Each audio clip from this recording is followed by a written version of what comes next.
Hazar Kaladbari, bonjour. Bonjour. Vous avez publié dans la collection Comment je suis devenu un parcours d'astrophysicien. Sous le ciel, seul le ciel, pardon, a l'apanage du regard universel, écrivez-vous dans l'introduction de votre ouvrage. Et pourtant, le ciel est probablement l'élément le plus méconnu de notre environnement. Pas même enseigné à l'école, l'astrophysique serait-elle du même coup la science la plus délaissée? C'est vrai que vu l'immensité du ciel, l'astrophysique est une science aujourd'hui délaissée dans la mesure où on a très peu d'enseignement de l'astrophysique au niveau de l'école primaire et aussi du collège et du lycée. Pourtant, chacun observe le ciel. Il y a des phénomènes qui peuvent être observés, je pense aux éclipses bien sûr, par les enfants, la lune. Il y a énormément de savoir justement dans cette observation quotidienne que l'on peut apporter aux plus jeunes. L'astrophysique est un petit peu délaissée parce que euh, on aborde la physique de manière extrêmement conceptuelle et pas de manière observationnelle. Or, le ciel fait partie finalement des sciences de la nature qui méritent d'abord l'observation.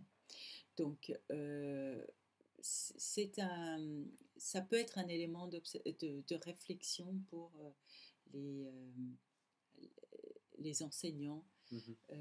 justement, d'utiliser ce laboratoire. Finalement, le ciel est comme un laboratoire où tout est visible et on peut enseigner directement l'astrophysique au quotidien Mhm. en observant le cycle des saisons, en observant les aspects de la Lune, le mouvement du Soleil, les éclipses, les comètes. Finalement, on a la possibilité d'enseigner beaucoup de choses rien qu'en observant le ciel.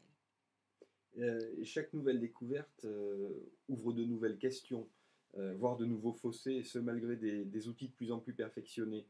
Les astrophysiciens réunis ici semblent néanmoins devoir faire preuve d'une imagination sans limite.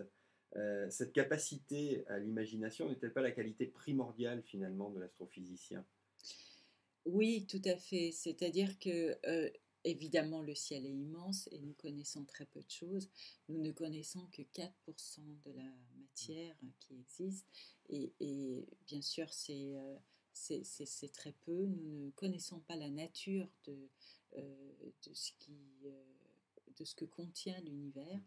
Donc, nous sommes, enfin, les astrophysiciens sont en quelque sorte obligés de faire appel à beaucoup d'imagination pour justement émettre des hypothèses et les tester. Très souvent, on part d'une hypothèse qui émerge par une sorte d'intuition. Euh, et finalement, le fait de tester ces hypothèses permet d'avancer dans la théorie scientifique du ciel.